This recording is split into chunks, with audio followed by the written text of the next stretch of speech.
साक्षी गोपाल के दर्शन किए आपने? किस किसने किए? हाथ ऊपर करो। और जगन्नाथपुरी के किस किसने किए? सबने किए। जिन जिन ने जगन्नाथपुरी किए, साक्षी गोपाल नहीं किए, वो अधूरे हैं अभी। हाँ, ये बात सत्य है। साक्षी गोपाल भगवान का नाम ही इसीलिए साक्षी गोपाल है कि आप जगन्नाथपुरी गए हो, उसकी साक्षी कौन है, उसका प्रमाण कौन है? बोले साक्षी गोपाल।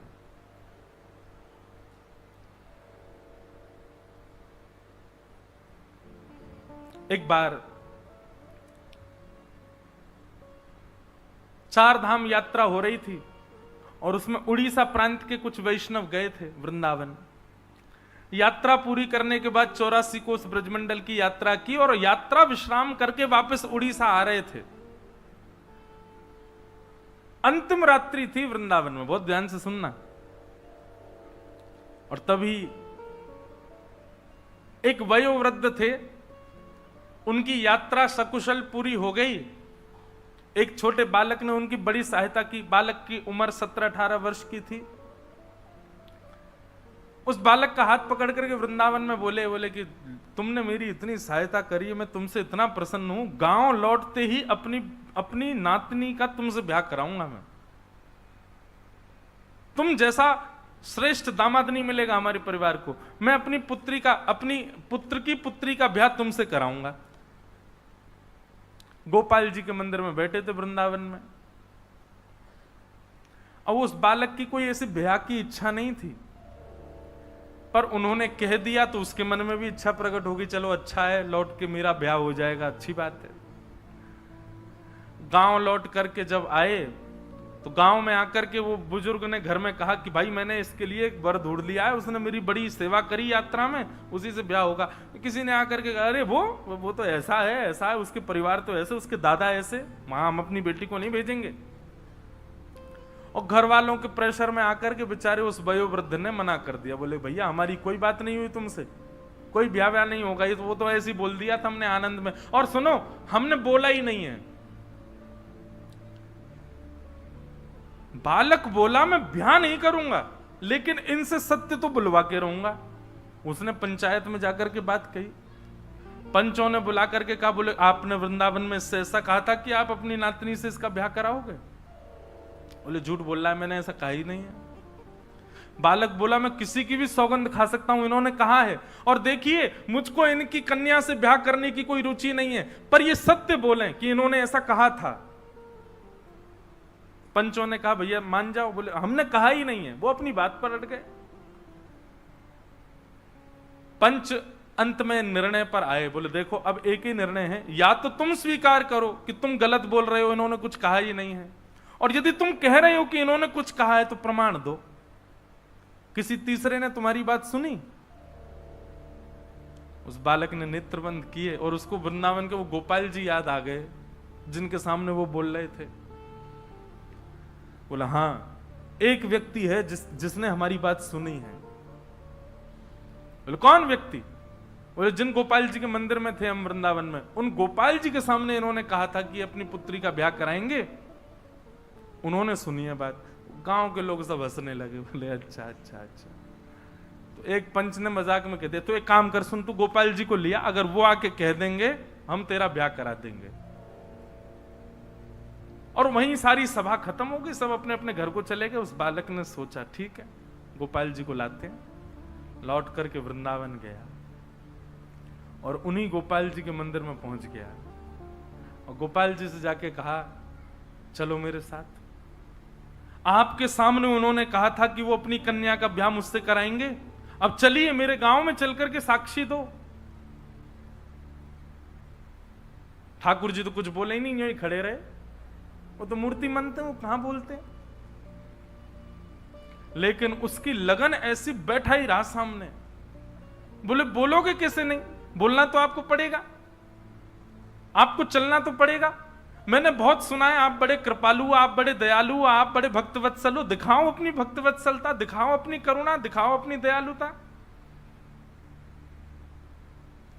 अर्धरात्रि का समय, सो जाता और जैसे उठता, उठ करके फिर गेट खटखटाने लगता, ठाकुर जी चलो ना मेरे साथ। वहां चल के बोल दो ना कि मेरा, उन्होंने कहा था मेरा ब्याह हो जाएगा, मेरा घर बस जाएगा, आपको अच्छा नहीं लगेगा? ठाकुर जी को लोभ दे रहा है। जब उसकी ऐसी सरलता आ गई ना वाणी में, और रुदन करते करते गेट पीटने लगा, भीतर से ठाकुर जी बोले, पागल, मूर्ति कोई चल के थोड़ी जाती है। उसने जैसे ही स्वर सुना, स्वर सुनते बोला, बोले मूर्ति बोलती भी तो नहीं है, आप बोले क्यों? बोले मूर्ति बोलती भी तो नहीं है, जब चल के नहीं जाती तो बोलती भी तो नहीं है। और अब तो उसने गेट ही पकड़ लिया, बोले अब आप बोले हो तो मतलब आप चल भी सकते हो, अब तो आपको चलना पड़ेगा मेरे साथ। ठाकुर जी ने किवाड़ खोली, सामने खड़े, बड़ा जिद्दी है भाई, तुम हमको नहीं ले जा पाओगे। ठाकुर जी अब सचल ही हो गए, बिल्कुल मूर्ति वूर्ति सब त्याग दी, सचल हो गए उसके सामने।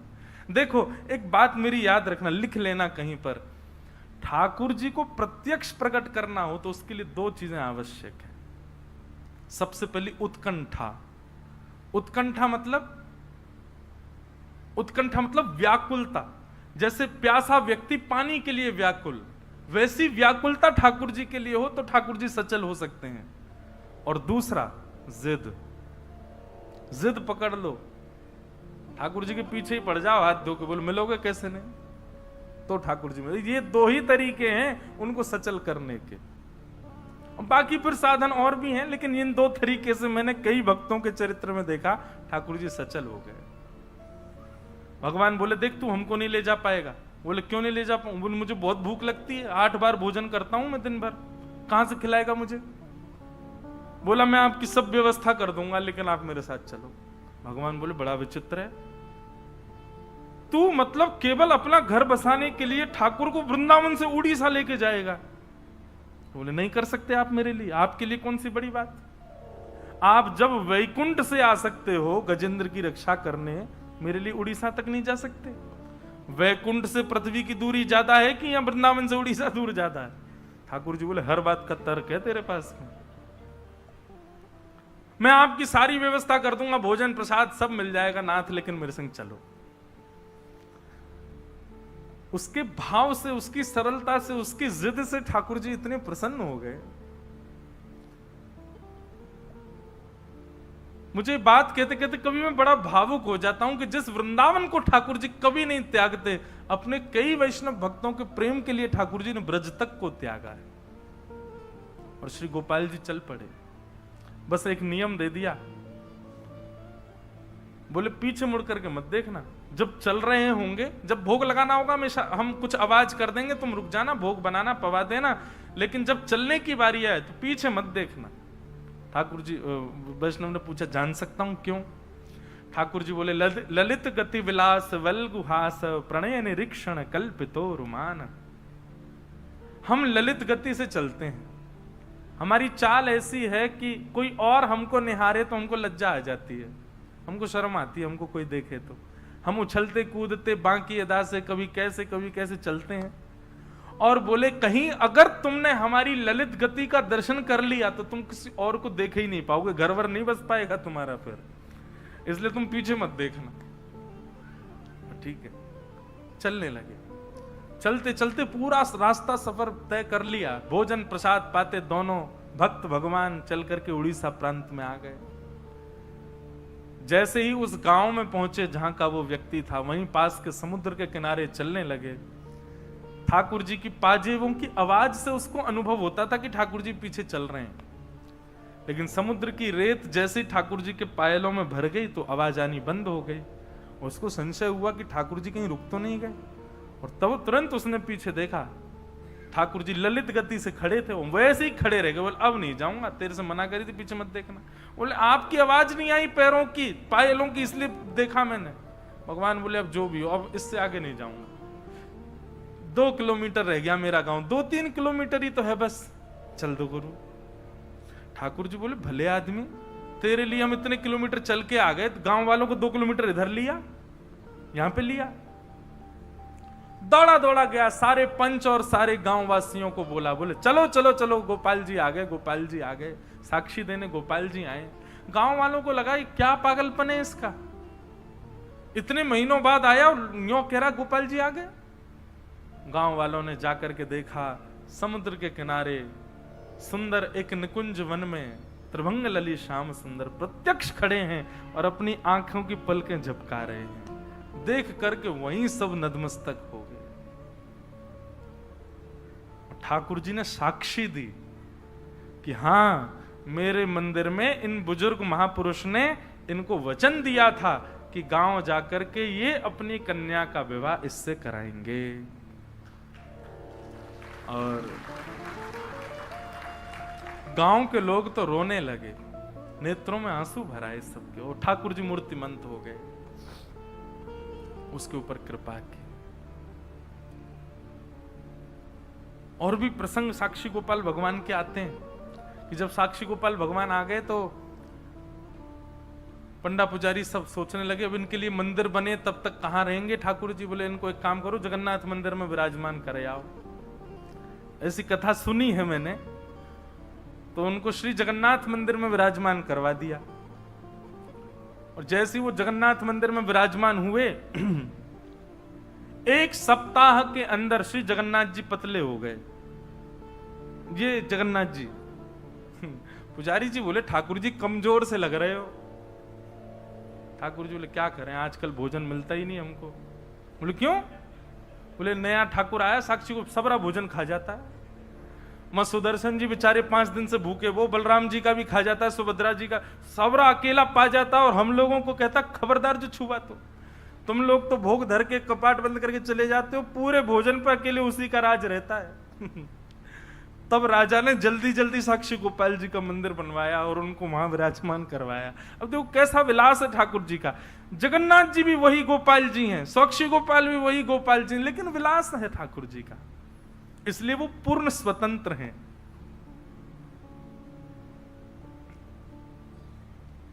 और भी लीला है साक्षी गोपाल भगवान की। फिर वहां के पुजारी जी थे, उनके पुजारी जी की कन्या से उन्होंने विवाह, उसके प्रति उसके चित्त में प्रेम प्रकट हो गया।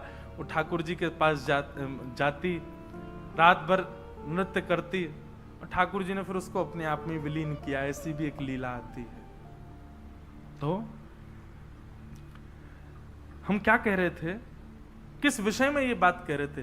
वैद्यम वास्तवमत्र वस्तु शिवदम। कथा सुनने के बाद ठाकुर जी से आपको कोई ना कोई संबंध का अनुभव होने लग जाए तो समझो आपने कथा सुनी। विचार करके नहीं कि पुत्र मानू कि सखा मानू। आप जगन्नाथ जी को देखो, और जगन्नाथ जी को देख करके दर्शन की विधा यही होती है कि ठाकुर जी को देखते देखते ये अनुभव करो कि मुझे कौन सा संबंध दिख रहा है। विचार करके नहीं कि ये मेरे पुत्र हैं, ये मेरे सखा हैं। आप अपनी तरफ से प्रस्तावित मत करो, ठाकुर जी को बोलने दो कि मैं तुम्हारा ये हूं, और वो संबंध ठाकुर जी से मानो। ठाकुर जी को देख के क्या भाव उत्पन्न होता है, कभी पूछिए अपने चित्त से। आपको उनके प्रति गुरु भाव आता है, उनके प्रति भगवत भाव आता है, उनके प्रति सखा का भाव आता है, उनके प्रति प्रियतम का भाव, क्या भाव आता है? मीराबाई का प्रियतम भाव है, सूरदास जी महाराज का लाल भाव है, नन्हे से लाला है, गोस्वामी जी महाराज का गुरु भाव है। आप अपने मन से मत बनाओ, ठाकुर जी के स्वरूप। अब की बार जगन्नाथपुरी जाओ और श्री जगन्नाथ जी को देख करके उनके रूप श्रृंगार में मत अटके रहो। देख करके अपने आप से पूछो, ये मुझे मेरे कौन लगते हैं, ये किस रूप में मुझको दिख रहे हैं, इनके प्रति मेरा भाव क्या उत्पन्न हो रहा है। और फिर जो एक क्षण के लिए भाव आएगा, उसी भाव को ही वहीं पर प्रस्तावित करके ठाकुर जी को उसी शब्द से पुकारना। जो भाव लगे ठाकुर जी के प्रति, उसी शब्द का उच्चारण कर देना। सखा, गुरु, पुत्र, पिता, प्रियतम।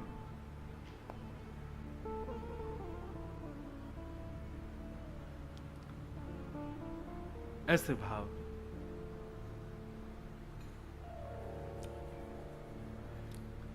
ऐसे ऐसे सखाओं, ऐसे ऐसे भक्तों के चरित्र आए हैं, ठाकुर जी को जीजा जी बोलते हैं। ठाकुर जी कौन? बोले हमारी जीजा जी हैं। अच्छा, बहन कौन? बोले किशोरी जी हमारी बहन है, सीता जी हमारी बहन है, जी हमारे जीजा जी हैं। कैसे कैसे संबंध लोगों के, आप देखो तो सही। अच्छा, पुत्र, पिता, प्रियतम, सखा, गुरु, ये संबंध तो हमने बहुतों के देखे, पर कई ऐसे विलक्षण संबंध हैं, इन संबंधों की भी चरित्र हैं। जैसे ठाकुर जी के प्रति जीजा जी का भाव कितना प्रिय, हम साले हैं, वो हमारे जीजा जी हैं। दूसरा, गुरु शिष्य का भाव, ठाकुर जी शिष्य हैं, हम उनके गुरु हैं। ऐसे भी कई भक्त हुए। एक तो अद्भुत है, बोले क्या, ठाकुर जी हमारे मामा हैं, हम इनके भांजे हैं। क्यों, हमारी माता जी के भैया हैं, हमारी माता जी भाई मानती हैं। अब कोई यहां बैठी हो, वो ठाकुर जी को अपना भाई मानती है, तो निश्चित हम उनके पुत्र हो तो उससे बोल दो बचपन में, यही तुम्हारे मामा हैं। और जब जब जगन्नाथ जी के पास जाए तो यही कहते, कहां जा रहे हो, मामा के घर जा रहे हैं, अपने मामा जी से मिलने जा रहे हैं। बताओ, उन बच्चों के जब बच्चे होंगे, उनके जगन्नाथ जी कौन लगे, नाना जी। कहां जा रहे, बोले नाना घर जा रहे हैं अपने। कितना प्रिय लगेगा इस सुनने में। और वास्तव में आप विश्वास मानिए, मैं व्यासपीठ पर बैठ करके कहूं, मेरी बात निरर्थक ना हो, आप भूल जाओगे संबंध, लेकिन ठाकुर जी निभाएंगे। जब ठाकुर जी को पता चलेगा मेरा देवता आ रहा है, हम नाना जी बने बैठे हैं, उसके लिए अपने आप ही व्यवस्था ठाकुर जी कर देंगे, भोजन प्रसाद आदि सब चीज की। और कई ऐसे भक्त चरित्रों में आता है, स्वामी श्री हरदास जी महाराज का एक चरित्र ग्रंथावली पढ़ी थी, उसमें ऐसा वर्णन था कि ठाकुर जी से जो संबंध बनाता है, वो जब ठाकुर जी से मिलने के लिए जाता है, तो अब तो ऐसा नहीं, पर प्राचीन काल में ऐसा था कि श्री जगन्नाथ महाप्रभु अपनी ब्रह्म वेदी पर ऐसे झूमते हुए मिलते थे सुबह मंगला में। तो पुजारी जी जाके, आज जय जय इतने प्रसन्न क्यों हो, बोले अरे अभी अभी वृंदावन से 5 भक्तों की टोली निकली है जगन्नाथपुरी के लिए, मुझे बड़ी अब उत्सुकता हो रही, कब आएंगे, सुनो उनके लिए रहने की व्यवस्था कर दो, उनके लिए भोजन प्रसादी की व्यवस्था कर दो, उनके लिए। अब ऐसा क्यों नहीं होता, हमारे प्रेम में ही दूषितता आ गई है, हमारा प्रेम इतना स्वच्छ नहीं बचा। लेकिन आज भी ऐसा लगता है कि आज भी यदि कोई उतना प्रेम उन्माद के साथ जब महाप्रभु जी के पास जाता होगा, आज भी ठाकुर जी झूमते तो होंगे। कभी कभी बंधुओं, धाम ऐसे भी जाओ, कोई व्यवस्था करके मत जाओ, ना होटल की ना भोजन की, ठाकुर जी के भरोसे जाओ, बोले ये खिलाएंगे, ये रुकाएंगे, जहां रुकाना हो चले जाओ बस। इतने सारे एक्सपेरिमेंट लोग करते हैं, ऋषिकेश में जाते हैं, वो करेंगे रिवर राफ्टिंग, जबरदस्ती पैसा दे के मौत के मुंह में जाते हो, ऊपर से पहाड़ पे से कूदने वाला, समुद्र में प्रवेश करने, इतने सब पैसा दे करके आप लोग ये सब काम करते हो। एक बार ये भी करके देखो, क्या प्री बुकिंग कुछ नहीं, बस पहुंच जाओ, वृंदावन हो या जगन्नाथपुरी, ना रहने की व्यवस्था करके जाओ ना भोजन की, ठाकुर जी के भरोसे जाओ, बोले नाथ अब हमको पता बताओ कि आप हमसे प्रेम करते हो कि नहीं। अगर प्रेम आपके चित्त में होगा तो अपने आप कुछ ठाकुर जी ही व्यवस्था करके पवा देंगे, और देखिएगा निश्चित पवाएंगे ठाकुर जी, निश्चित सुलाएंगे, कहीं ना कहीं व्यवस्था हो जाएगी। और जैसे ही आपके सामने कोई प्रसाद लेकर के आएगा, लो भैया प्रसाद पाओ, किसी कोने में बैठ के इतना रोओगे ना, फिर आपके मन में आएगा कि अब स्वीकार कर लिया। हमको भक्ति केवल करनी नहीं है बंधुओं, हमको प्रमाण भी तो चाहिए कि नाथ हमसे प्रसन्न है कि नहीं, वो स्वीकार कर रहे हैं कि नहीं।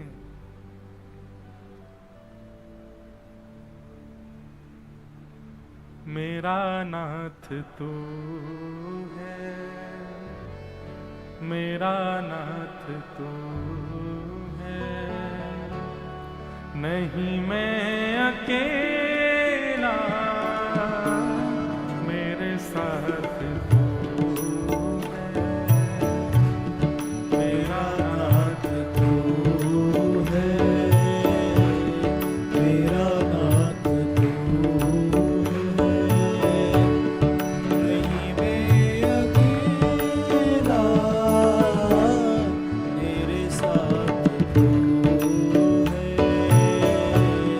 मेरा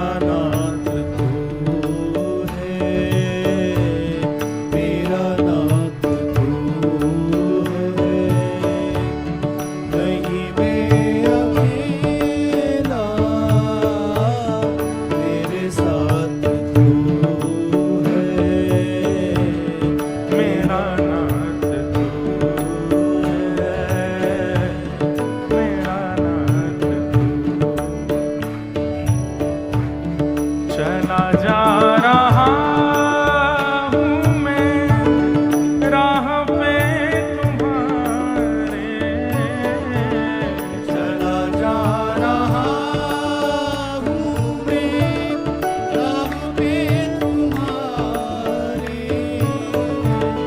चला जा रहा हूँ मैं राह पे तुम्हारे, चला जा रहा हूँ मैं राह पे तुम्हारे, राहों पे आए जो तूफान आंधी, राहों पे आए जो तूफान आए, थामे हुए मेरा हाथ तू है, नहीं मैं अकेला, मेरे साथ तू है, मेरा नाथ तू है, मेरा नाथ तू है, नहीं मैं अकेला, मेरे साथ तू है, मेरा नाथ तू। श्री जगन्नाथ महाप्रभु की करताल बजा के गाओ।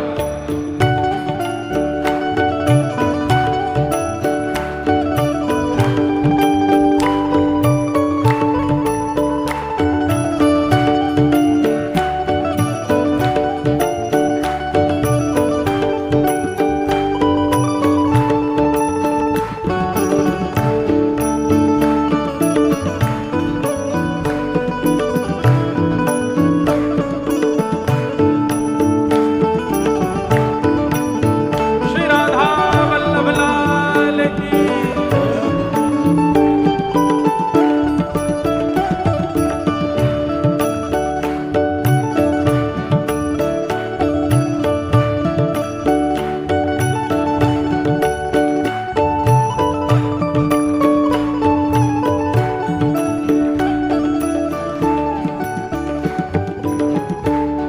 ठाकुर है तू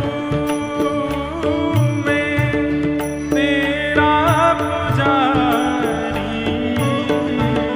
ठाकुर है तू मैं तेरा पुजारी, ठाकुर है तू मैं तेरा पुजारी,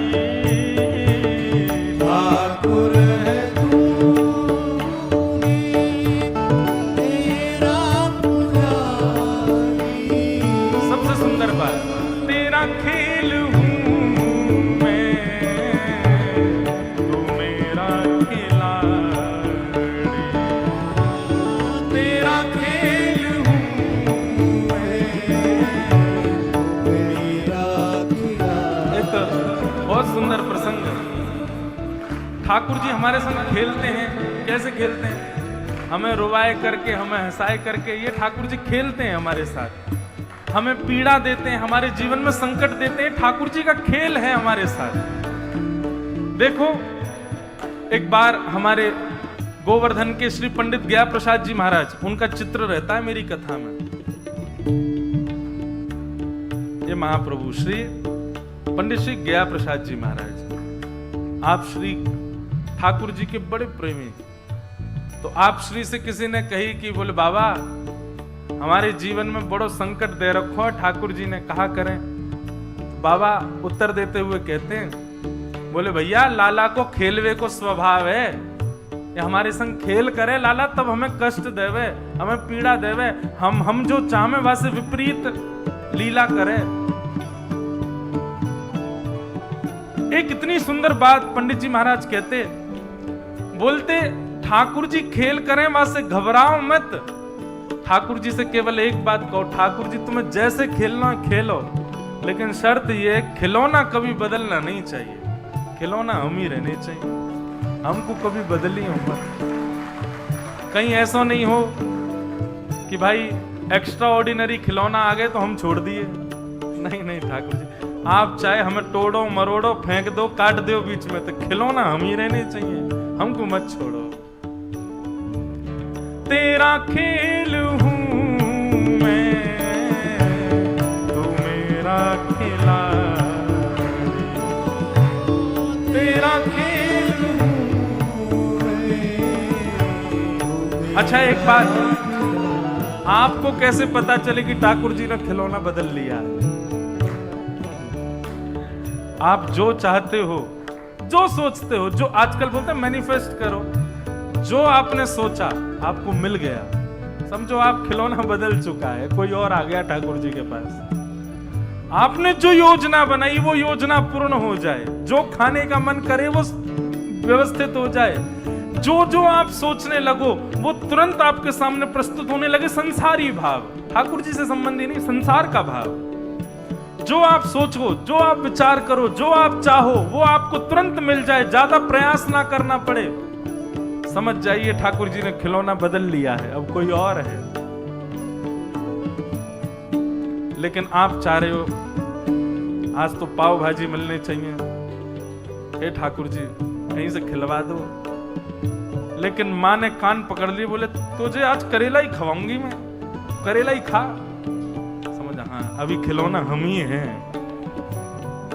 सोच रहे थे कि वहां घूमने जाएंगे, फ्लाइट ही कैंसिल हो गई, रद्द हो गई, महाराज बर्फ गिर गई ज्यादा, रास्ते बंद हो गए, ब्लॉक हो गए, नहीं जा सकते। खिलौना हम ही हैं। जो सोचते हैं, जो विचार करते हैं, संसार का भाव वो पूर्ण ना हो एक बार में, कोई ना कोई रुकावट आवे, अड़चन आवे एक बार के लिए, तो समझ जाना खिलौना आप ही हो। लेकिन बिना किसी अड़चन के और जो चाहो वो मिल जाए संसार में, समझ जाना खिलौना बदल गया है।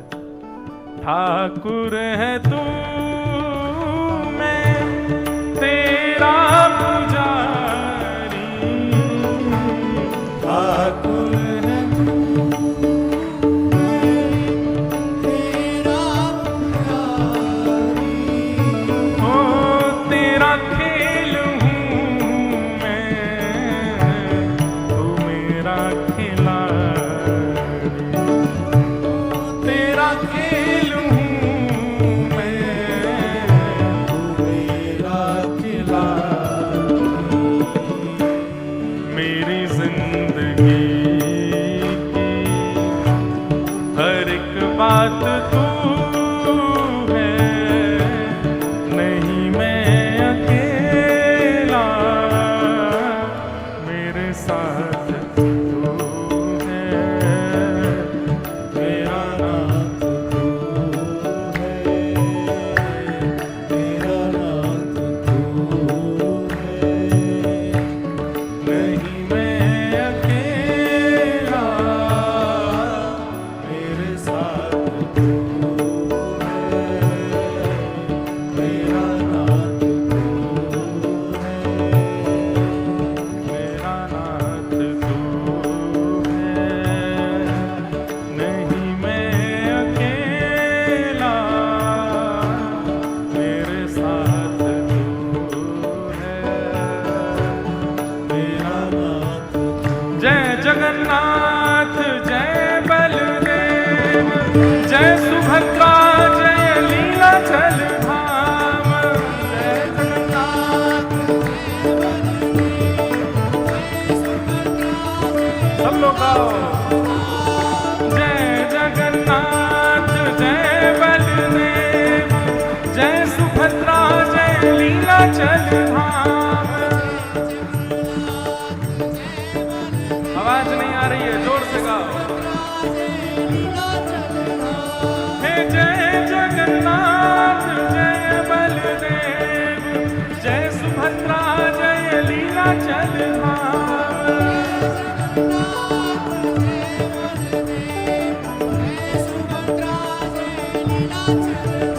हे जय जगन्नाथ जय बलदेव, जय सुभद्रा जय लीलाचल धाम।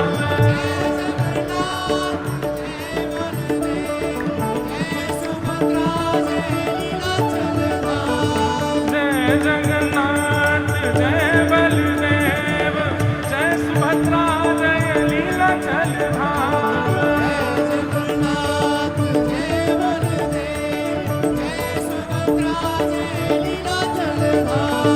प्यारे जगन्नाथ प्यारे बलदेव, प्यारी सुभद्रा प्यारो लीला चल धाम।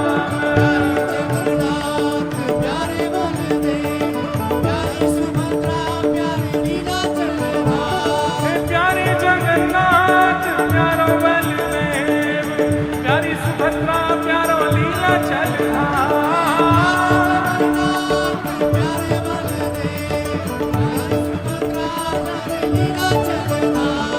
प्यारो जगन्नाथ प्यारो बलदेव, प्यारी सुभद्रा प्यारो लीला चल धाम।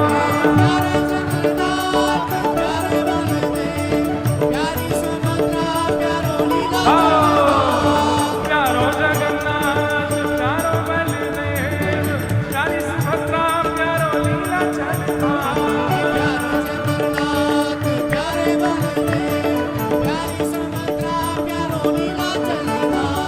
प्यारो जगन्नाथ प्यारो बलदेव, प्यारी सुभद्रा प्यारो लीला चल धाम। जय जगन्नाथ महाप्रभु जय जय।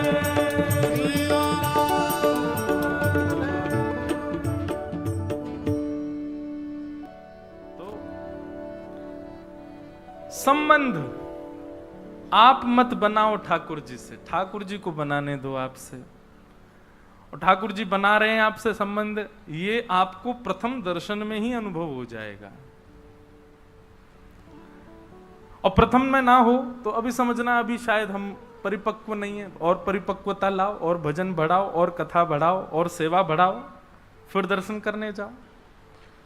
और आपके यहाँ से तो महाप्रभु जी थोड़े दूरी पर भी बैठे हैं, तो ऐसा तो है नहीं कि रोज रोज जा रहे हो, महीना 2 महीना 3 महीना में जाओ, वृंदावन जाओ, अनुभव करो कि कौन सा संबंध बनना है ठाकुर जी का। और फिर जो संबंध ठाकुर जी आपको अर्पण करें वही संबंध निभाओ। वैद्यम वास्तवमत्र वस्तु शिवदम। अच्छा, आप कहेंगे महाराज जी इसमें सहायता कौन करेगा हमारी? भागवत जी, श्रीमद् भागवत। श्रीमद् भागवत ही आपकी सहायता करेंगी संबंध प्रस्तुत करने में कि कौन सा संबंध व्यवस्थित किया है ठाकुर जी ने। भागवत जी में लिखा है ठाकुर जी से संबंध कराती हैं भागवत जी। और कैसा संबंध कराती हैं? बोले शिवदम, कल्याणकारी संबंध कराती। वैद्यम वास्तवमत्र वस्तु शिवदम तापत्रयोन्मूलनम श्रीमद्भागवते महामुनि कृते किंबा परैरीश्वर सत्यो हृद्यवरुध्यते त्रिकृतभिः शुश्रूषुभिस्तच्छणा। इस प्रकार श्रीमद् भागवत जी का विषय अधिकारी, संबंध और प्रयोजन। अंतिम बात है प्रयोजन। प्रयोजन यहां पर बताया गया तापत्रयोन्मूलनम। 3 प्रकार के ताप यानी कि संकट आते हैं हमारे जीवन में, उनका उन्मूलन कर देते हैं। आज भी चर्चा हो रही थी सुबह जहां हम निवास कर रहे हैं वहां वैष्णवों से, कि हमको लगता है भक्त को देख करके कि पीड़ा में है, लेकिन उसको नहीं पीड़ा का अनुभव होता। वृंदावन के संतों को देखते हैं, गोवर्धन में जाओगे तो वहां एक संत है, वो 3 परिक्रमा रोज लगाते हैं गिरिराज जी की। कितनी? आपसे एक ना लगे। कई लोग तो ऐसे महानुभाव हैं, वो एक परिक्रमा 2 दिन में लगाते हैं। आधी आज लगाया है, आधी कल लगावे जाएंगे। ऐसे गिरिराज जी की 3 संत हैं, एक साथ हाथ पकड़ के परिक्रमा लगाते, 3 परिक्रमा रोज लगाते पर डे। मतलब जैसी तीसरी परिक्रमा होती है, जो बीच का समय बचता उसमें उनको स्नान भी करना है, संध्या भी करनी है, जप साधना भी करनी है, और फिर से परिक्रमा के लिए निकलना है। अब लोग बाग जब उनको देखते हैं तो पता क्या, ओहो कितना कष्ट हो रहा होगा। और ऐसी गर्मी में, अभी आप मौसम देख रहे हैं, हम तो 3-4 दिन पहले घबरा गए थे। राहुल केला में कितने सारे लोग गर्मी के कारण भगवत धाम प्रस्थान कर गए। मैं तो कहा मैं जगन्नाथ जी अभी और कथा करनी है आगे मुझे, पर यह था कि भीतर कथा होगी तो यहाँ ठीक है। भगवान करे जो सूर्य नारायण भगवान के ताप से प्रस्थान कर गए सदगति, उनको श्री महाप्रभु अपने चरणों में दें।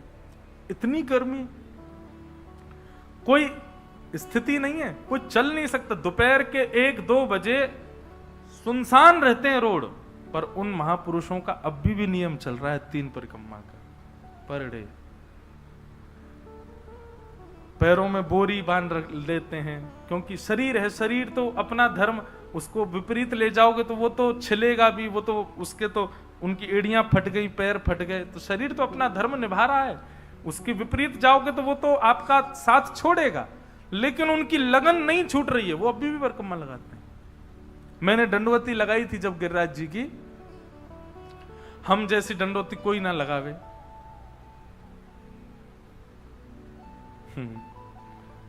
6 महीना में दंडवती लगी है हमारी, लेकिन वैसे देखा जाए तो दिन गिनोगे तो दिन तो लगे थे हमको कितने, 15-16 दिन लगे थे।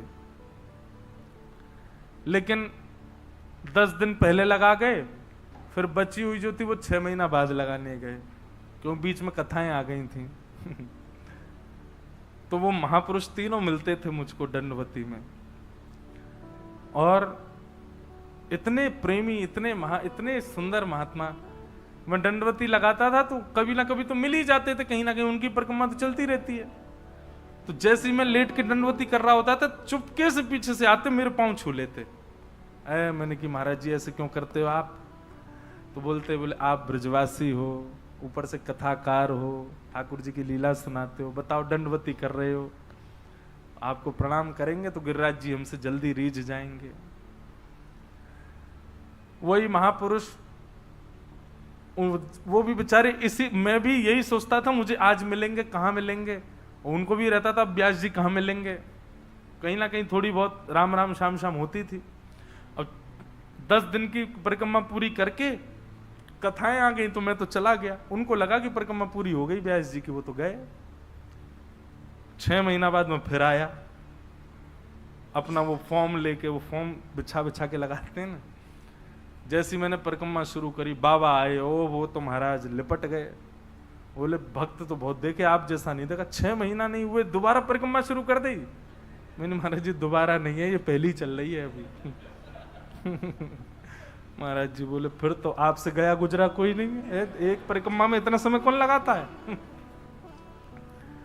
मैंने महाराज जी हम ब्रजवासी ने जरूरत थोड़ी है परिक्रमा लगावे की दंडवती, इतना कष्ट पान, हम ज्यादा कष्ट में। मैंने कि दुनिया के लोगों को ज्यादा से ज्यादा बहुत मेहनत करेगा तो 12-13 दिन लगते हैं, लगातार रहे तो 12 दिन में हो जाए। और कोई बहुत तंदुरुस्त हो, बढ़िया हष्ट-पुष्ट हो तो 3-4 दिन में लगा देता है दंडवती पूरी। मैंने कि बाबा बात ऐसी है कि हमें ब्रजवासी, और हम जब कष्ट में गिरिराज जी देखे ना हमें, तो बेचारे ने बहुत दया आ जाए मुंह पे। 3-4 बार लेटते हैं हम, उसके बाद 1 घंटा आराम करते हैं। मैंने गिरिराज जी बार बार यूं के तू काई को कष्ट पा रहा हो भैया, तू तो आराम कर, बैठो रहे, काई को इतना श्रम कर रहे हो। और दूसरा भाव, मैंने महाराज जी घर आया मेहमान यदि अखर रहा हो तो यूं रहती जल्दी जाए, लेकिन घर आया मेहमान प्रिय लग जाए तो और रुक जाए 2-4 दिन। मैंने कि 5-6 दिन में दंडवती पूरी करके चलो जाऊंगो तो यूं मानूंगो कि गिरिराज बाबा ने होगी जल्दी जा, तू परेशान कर रहा है। मैं 6 महीना तो यहीं पढ़ूं, यहाँ गिरिराज जी ने पकड़ रखो, तू कहीं मत जा, तू यहीं रहे, मेरे पास ही रहे, तू काय को जावे कहीं। तो बोले तुम सब ब्रजवासियों पे उत्तर सारे हैं। मैंने कि और नहीं, वो तो है यही मार तो ब्रजवासी। तो 3 परिक्रमा रोज लगाते हैं गिरिराज जी की। अब देखने वालों को तो लगता है कि कितने कष्ट में, हाय राम, पर उनसे पूछो नहीं, परम सुखी है, परम आनंद में। तो ये जो बात यहां पर लिखी है, तापत त्रयोन्मूलनम, ठाकुर जी की शरणागति लेने वाले व्यक्ति के ऊपर कष्ट नहीं आते, ऐसा नहीं है, कष्ट आते हैं, पर अनुभव नहीं होते, उसको पता नहीं लगते। मैं कथाओं में कहा करता हूं कि भक्ति क्या है, एनेस्थीसिया का इंजेक्शन है। सुन्न पड़ गए हो, फिर चाहे आपको कोई बुरा बोल जाए आपको बुरा नहीं लगता, आपके साथ कोई गलत कर जाए आपको गलत नहीं लगता, आपके साथ कितना भी कुछ अपराध, कितना भी जीवन में संकट आ जाए, आप प्रसन्न ही रहोगे, क्योंकि सुन्न पड़ चुके हो। भक्ति का रंग जब चढ़े तब संसार के विषय भोग, संसार की विचलनता आपको विचलित नहीं करती। अच्छा, इसका मतलब ऐसा नहीं है कि आप पूर्ण रूपेण उस चीज से, स्थिति से बाहर आ गए हो, थोड़े थोड़े आओगे लेकिन आ जाओगे। जैसे कोई बहुत बड़ा काम महीनों से रुका हुआ अचानक से वो निरस्त ही हो गया, हुआ ही नहीं, खत्म ही हो गया पूर्ण रूपेण। अब संसारी व्यक्ति होगा ना, वो तो टूट जाएगा, डिप्रेशन में चला जाएगा और हो सकता है आत्महत्या भी कर ले। लेकिन वैष्णव क्या करेगा? वैष्णव थोड़ी देर के लिए चिंता में जा सकता है, परंतु फिर से नवीन भाव में आएगा, प्रसन्न हो जाएगा, कोई बात नहीं, ठाकुर जी की यही इच्छा है, प्रणाम करके आगे बढ़ेगा।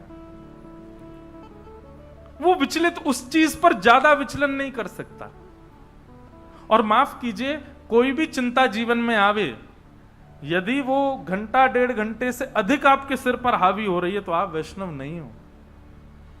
घंटा डेढ़ घंटा भी ज्यादा बोल रहा हूं मैं, पर इतनी देर में, थोड़ी देर, कलयुग का समय है ना, मिलावट वाला भोजन करते हैं तो इतना तो हमारा मन शुद्ध नहीं है। तो घंटा डेढ़ घंटा का अवधि लेके चलो। घंटा डेढ़ घंटा में अगर आप चिंता मुक्त नहीं हो रहे हो तो इसका मतलब आप भजन भक्ति भाव किसी में भी पुष्ट नहीं हो। आपको घंटा डेढ़ घंटा 2 घंटे के अंदर उस चीज से निकलना है, तुरंत ठीक होना है, फिर से प्रसन्न होना है, फिर से उठ करके चल देना है, तो समझो कि आप वैष्णव। चिंता में पड़े हैं, बिस्तर में पड़े, 3 दिन हो गए नहा ही नहीं रहे, क्या संसार है, अरे सब ऐसे ही है, यूं है, कोई अपना नहीं है, सब ये है, अरे अब तो कोई जीवन की आशा नहीं, मर जाए बस। ये महासंसारी व्यक्ति का लक्षण है।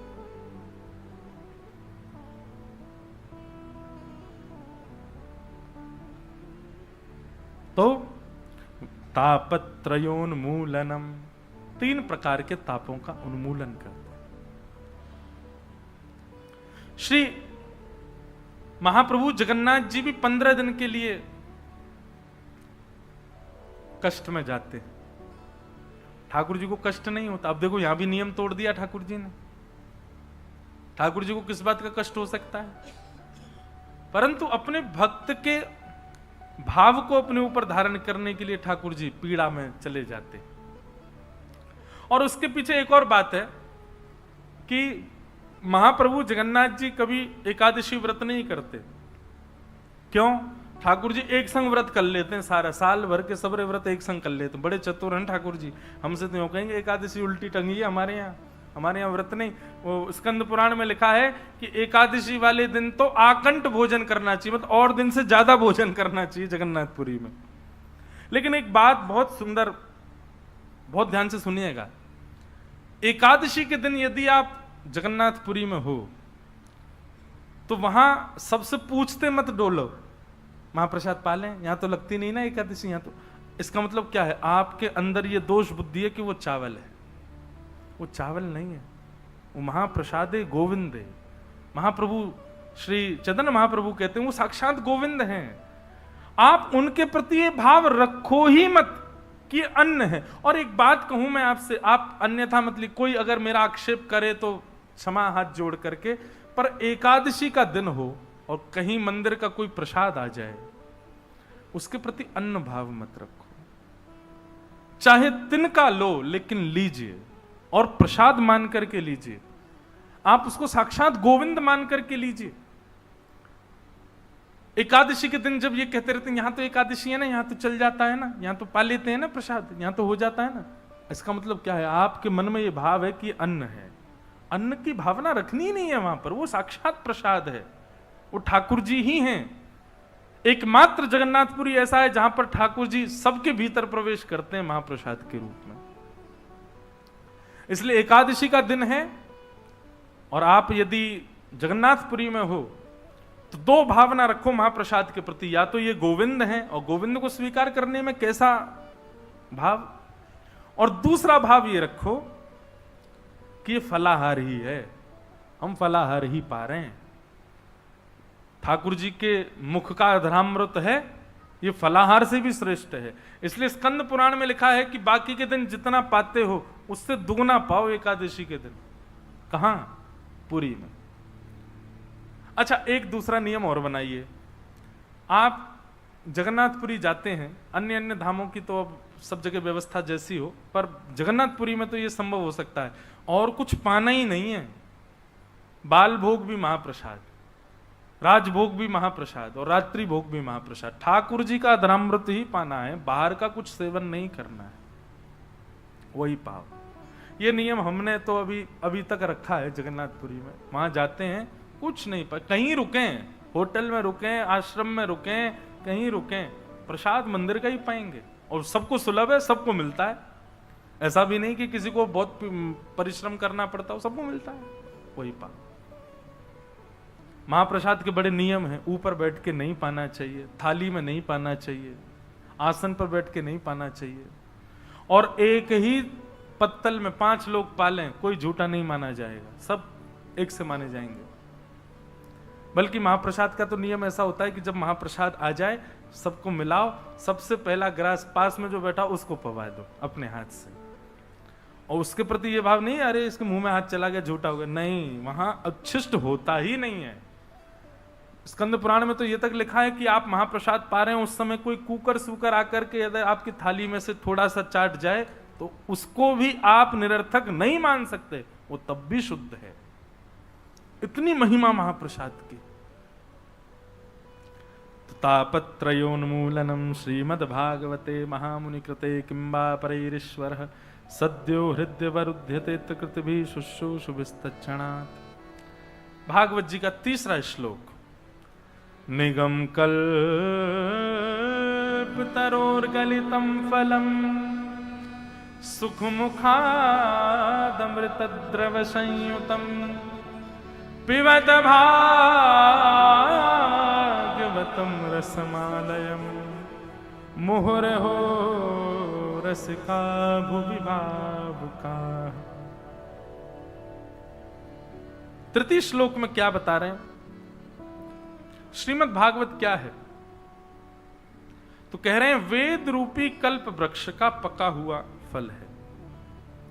आप श्रीमद् भागवत जी को जब भली भांति सुनते हैं तो एक प्रकार से आपने चारों वेदों का रस ले लिया, समस्त पुराणों का रस ले लिया। लोग बाग जो बहुत लड़ाई करते हैं कि हमारे हिंदू वैदिक सनातन धर्म में इतने ग्रंथ क्यों हैं, इतने भाव क्यों हैं, इतने मार्ग क्यों हैं,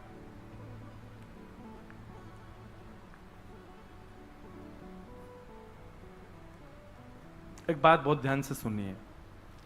कई लोग आक्षेप करते हैं इतने देवी देवता हिंदू धर्म में क्यों, इतने ग्रंथ पुराण हिंदू धर्म में क्यों? उन लोगों को एक उत्तर दीजिएगा। किसी व्यक्ति ने व्यापार शुरू किया, एक दुकान से शुरू किया और 100 साल निकल गए। सिंस लिखा रहता 1985, अभी चल रहा 2024, सिंस 1924, मतलब 100 साल हो गए, लेकिन अभी तक एक दुकान नहीं है उसकी।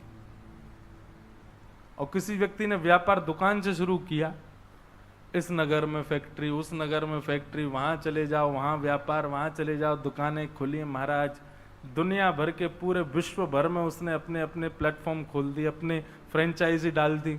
श्रेष्ठ किसको मानोगे, जो 100 वर्षों से एक ही दुकान में है या 100 वर्षों में पूरी दुनिया में व्यापक हो गया? तो ऐसा ही मानिए कि हमारे वेदव्यास जी महाराज ने, जिन्होंने इन सब ग्रंथों की रचना की, उन्होंने ग्रंथ की रचना इतनी विस्तार तत्व में कर दी, इतना विस्तार हो गया, इतना उनका बिजनेस फैल गया कि हमारे हिंदू वैदिक सनातन धर्म इतना विशाल हो गया, इतना महान हो गया, इतना विस्तृत हो गया, तो एक जगह स्थिर नहीं है, सब जगह है, सब जगह व्याप्त है। इतने देवी देवता, उसके पीछे भी कारण। हमारे हिंदू वैदिक सनातन धर्म में कामना पूर्ति करने वाले लोगों के लिए देवता अलग हैं, प्रेम करने वालों के लिए देवता अलग हैं, सेवा करने वालों के लिए देवता अलग हैं, सेवक अर्चना करने वालों की देवता अलग हैं, कभी कभी मंदिर पे प्रति भाव पूजने वालों के देवता अलग हैं।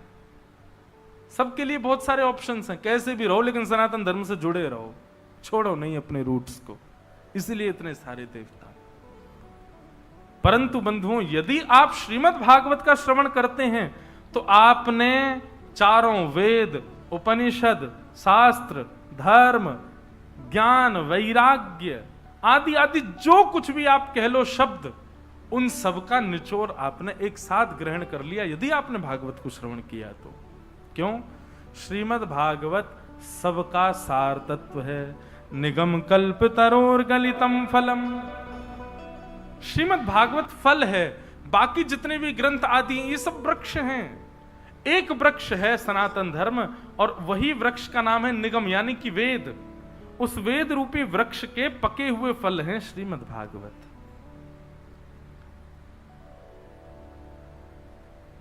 रस वृक्ष ने डाला है, फल को वृक्ष ने जन्म दिया है, परंतु क्षुधा निवृत्ति और रस की प्राप्ति फल से ही होती है, वृक्ष से नहीं होती। तो इसलिए श्रीमद् भागवत क्या है? फल है।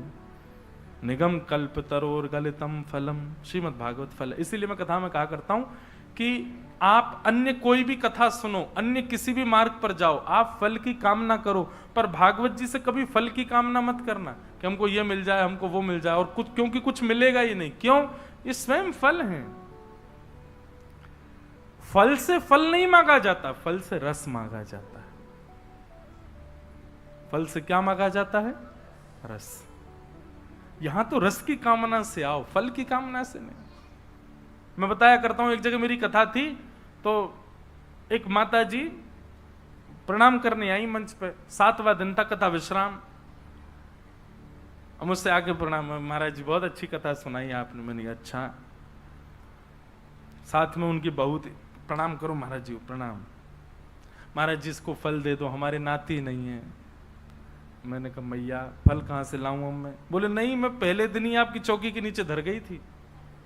मैंने कहा अच्छा। मैंने हाथ डाल के देखा, फल निकाले आए। बोले आप दे दो, हमारे घर लाला आ जाए, हमारे घर एक संतान आ जाए। फल जब दे रहा था ना, तब मेरे मन में एक बात आई कि इतनी योजना बनाई इन्होंने, मेरे बिना बताए, मुझसे बिना पूछे ही मेरी चौकी के नीचे फल धर गए।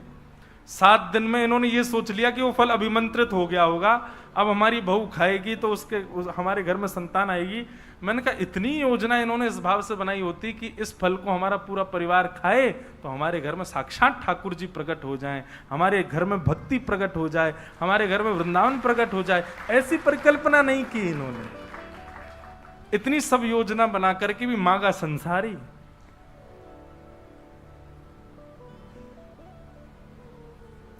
व्यक्ति कितनी योजनाएं बना लेता है संसार की प्राप्ति के लिए। इसकी 1% योजना भी यदि भगवत प्राप्ति की कर लेना, उसको ठाकुर जी मिल जाएंगे। लेकिन ये नियम बन चुका है हम लोगों का, हम संसार के लिए योजना बनाते हैं, ठाकुर जी के लिए नहीं। अरे हम तो भूल ही गए, आज बहुत सारे प्रश्न आए थे। अभी प्रश्न जो इनमें उचित हो उनके उत्तर दे दें। महाराज जी प्रणाम। कर्म बड़ा या भक्ति बड़ी? आप इन दोनों को अलग क्यों मानते हो? कर्म भक्ति युक्त होकर के करना चाहिए। इन दोनों में बड़ा छोटा मत कीजिए कि वो बड़ा है ये छोटा है। कर्म कीजिए, नाम जपते चलो, ध्यान धरते चलो, हर समय कृष्ण का ध्यान धरते चलो, काम की वासना को मिटाते चलो, कृष्ण गोविंद गोपाल गाते चलो। आप स्कूल में पढ़ते हो, कॉलेज में पढ़ते हो, यूनिवर्सिटी जाते हो, जॉब करते हो, बिजनेस करते हो, भक्ति युक्त होकर के करो ना सारे काम। आप उन दोनों को अलग अलग क्यों, उनका डिवाइडेशन क्यों कर रहे हो? उनको डिवाइड क्यों कर रहे हो? उनको अलग अलग क्यों मानते हो? लेकिन फिर भी आप अलग मानते हो तो कर्म प्रधान विश्व रचि राखा, कर्म प्रधान है। एक बार को यदि जगन्नाथपुरी जाने का अवसर मिल रहा हो, लेकिन बहुत बड़ा कोई काम, आपका कर्म बीच में रुक रहा हो, तो कर्म को प्रधानता देने वाले को तो रुक जाना चाहिए, कर्म को पहले करना चाहिए। लेकिन जिसके लिए ठाकुर जी सर्वोपरि है, उसको तो सब तज हरि भज, सब छोड़ो, जाओ ठाकुर जी के पास, ठाकुर जी संभाल लेंगे अपने आप। लेकिन फिर भी इन दोनों को अलग मत मानिए, ये दोनों एक ही हैं, एक ही नहीं है। भक्ति युक्त होकर के कर्म करना चाहिए, अलग नहीं है। मन को शुद्ध करने करने कैसे? ये 7 दिन मैया और मैया भैया जितने भी भेजा है, 7 दिन किसके लिए हम लोग बैठे हैं? मन की शुद्धि के लिए ही बैठे हैं। यहाँ जितने विषय बताए जा रहे हैं, विचार बताए जा रहे हैं, वो सब मन की शुद्धि के लिए ही हैं। फिर तीसरा इन्होंने कहा भक्ति मार्ग में आगे कैसे जाएं, अगर मन भटक जाए तो क्या करें? सब साधन यहीं बताए जा रहे हैं, इन्हीं को सुनते जाओ। और सुनिए, कल से आप सब लोग एक डायरी और पेन लेके बैठा कीजिए कथा में, जो सूत्र आपको बढ़िया लगे तुरंत उसको लिख लिया कीजिए, तो ये इतने प्रश्न नहीं आएंगे मन में। और जिसका संशय हो वो संशय को रखे ना, प्रश्न जरूर पूछे।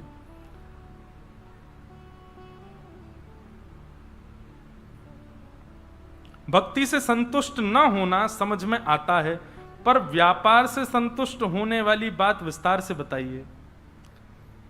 वाह, भक्ति से संतुष्ट नहीं होना चाहिए, ये बात तो महाराज जी समझ में आ जाती, पर आप कह रहे हो कि व्यापार से संतुष्ट हो जाना चाहिए। इस बात को बताओ। देखो, ये हमने इस परिप्रेक्ष्य में कहा था, जिसके लिए भक्ति प्रधान है, जिसके लिए जो वस्तु प्रधान है उससे कभी संतुष्ट मत हो, इसीलिए उसमें गति प्राप्त करोगे। अगर आप व्यापार में गति प्राप्त करना चाहते हो, उससे संतुष्ट मत हो, लगे रहो लगे रहो लगे रहो। और लगा व्यक्ति तभी रहता है जब संतुष्ट नहीं होता। संतुष्ट हो जाता है तो विश्राम करता है। भोजन करते करते जब संतुष्टि हो जाती तभी हम कहते बस अब नहीं। ऐसे ही जिसको भक्ति मार्ग प्रधान है वो भक्ति में कभी संतुष्ट ना हो। व्यापार मार्ग प्रधान है, व्यापार संतुष्ट, लेकिन जिस मार्ग को आप चुनो उसके अलावा बाकी सबसे फिर संतुष्ट हो जाओ, उससे संतुष्ट मत हो। अगर भक्ति मार्ग आपके लिए सब कुछ है तो फिर परिवार, व्यापार, इन सबसे संतुष्ट रहो। लॉस हो रहा है तो भी संतुष्ट, प्रॉफिट हो रहा है तो भी संतुष्ट। हम तो केवल ठाकुर जी के हैं, हम अच्छा हो बुरा हो हमें उससे कोई मतलब नहीं। फिर दया और कृपा, इसमें डिफरेंस क्या है? दया मानव करता है, गुरु करते हैं, कृपा ठाकुर जी करते हैं। कृपा मानव का अधिकार नहीं है। दया किसी के भाव को देख करके की जाती है, पर कृपा ठाकुर जी करते हैं, वो कई बार भाव भी नहीं देखते, कर देते हैं बस। कृपा का अधिकार मानव का नहीं है, तो ठाकुर जी का है। दया और कृपा में यही अंतर। दया किसे मिलती है और कृपा किसे मिलती है, दोनों में श्रेष्ठ क्या है? बात श्रेष्ठ स्पष्ट यही हो जाती है कि दया मानव करता है, कृपा भगवान करते हैं। दया मानव किसी की स्थिति देख करके करता, पर ठाकुर जी कई बार स्थिति भी नहीं देखते फिर भी दया कर देते हैं, कृपा कर देते हैं। फिर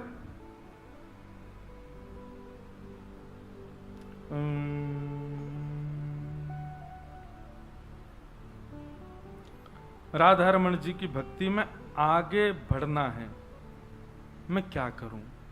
सत्संग सर्वश्रेष्ठ उपाय है। जितना हो सके ठाकुर जी की लीलाओं को श्रवण करो, कथाओं को श्रवण करो, वैष्णव जनों को सुनो।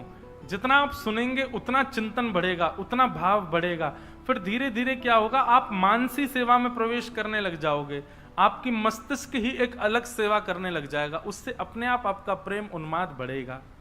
फिर आप राहुल केला रहो चाहे कहीं रहो, आपके लिए सब वृंदावन हो जाएगा, सब राधा रमण जी का ही आंगन हो जाएगा।